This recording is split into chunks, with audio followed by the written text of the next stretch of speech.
Hi guys, this is Lucas Miller, and today I should like to share my fanfiction story based on the episode Be My Friend from Little House on the Prairie. This story takes place halfway through season 5 after the disastrous trip to Winoka, the adoption of Albert, and the restoration of Walnut Grove. Also, in my version of the events of the show, John Jr. Sanderson did not forsake Mary at the ball, but returned from Chicago after completing his college degree and married her after all. You can find that in my fanfiction page if you like. So, without further ado, epilogue to Be My Friend from Little House on the Prairie. I hope you enjoy this. Laura and Albert were on their way home from school when suddenly Laura remembered her promise to pick up the mail. "You go on, Albert. I'll catch up." "All right." Laura smiled as Albert ran home. So many changes had been made in her life in so short a time, it felt a little overwhelming. First, Ma had given birth to baby Grace. Mary and John Jr. had baby Nathaniel. Mary went to a blind school. Then they all moved temporarily to Winoka to find work and returned with Albert, a new brother. She had learned to love Albert, but sometimes she couldn't help feeling a little jealous when Pa showed him how to plow a field, ride a horse, and build a fence. At last, Pa had gotten the all-important male child he had always wanted to carry his name from generation to generation. She knew what it was to feel her father preferred a son to a daughter, and she had to surrender those feelings to God. Jonathan the Hermit had taught her that when she ran away from home so long ago. "Don't think you're different from anyone else," he told her. "Everyone has a mean thought once in a while. The important thing is you make things right with God." Laura smiled at the thought of Jonathan. Was he really an angel sent from God to watch over her?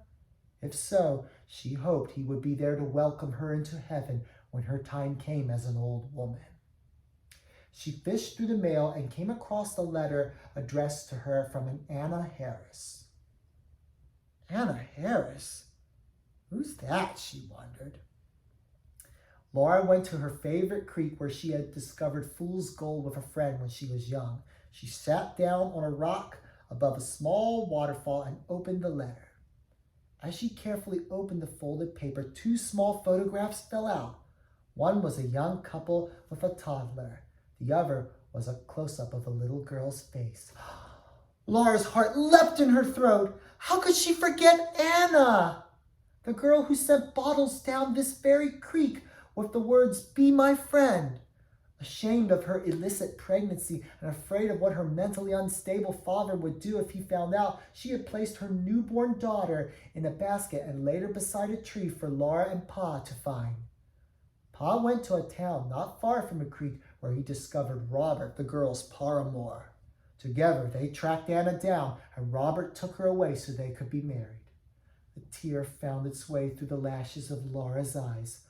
Laura had grown so attached to the baby during the time she had taken care of it. It seemed she felt that deep throbbing pain when she returned it to its real mother once again. Laura named it Grace, little knowing Ma would have a baby herself named Grace. Anna promised the baby would keep this name, for Grace was what God had given her and Robert, a chance to start a new life together, even though they didn't deserve it. Dearest Laura, my Bobby and I have moved to Dakota. He is truly the kindest and best of men.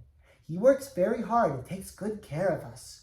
When he comes, he gets down on the ground and plays with our daughter Grace. He bounces her on his knees and calls her his little princess and me his woodland fairy. I've never seen a man so in love with a child. She is almost 2 years old and full of mischief. You can't let her out of your sight for more than a minute or she'll wander off. I have another one on the way. We both hope it's a boy, but we will love it no matter what. I think of you quite often, wondering how you're doing in school, who your friends are, how your family is. What a strange story ours was. I never truly believed anyone would find those bottles, but the good Lord saw fit to keep his hand of protection on me, sinner though I am.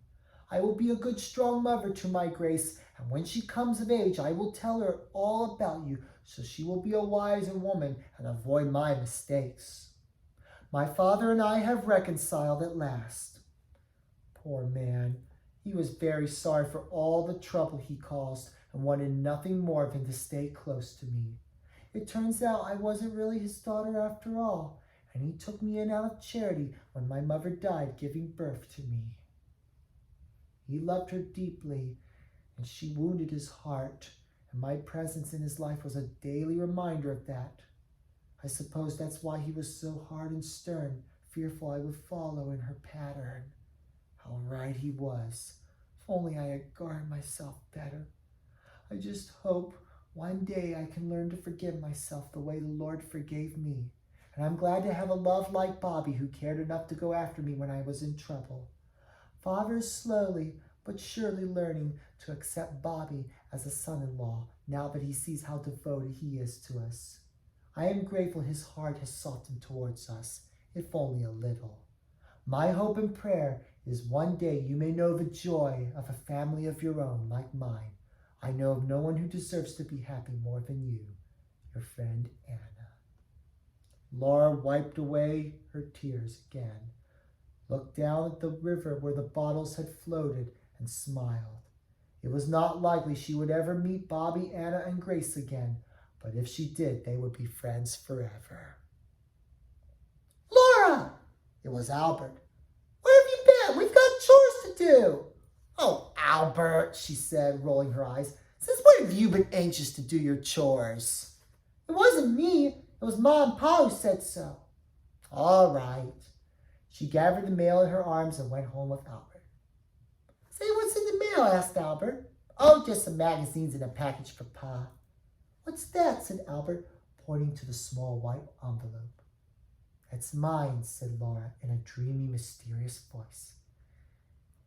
It came from someone I was not expecting. Who? Laura smiled. From a good friend of mine. Albert, let me tell you all about Anna. The end.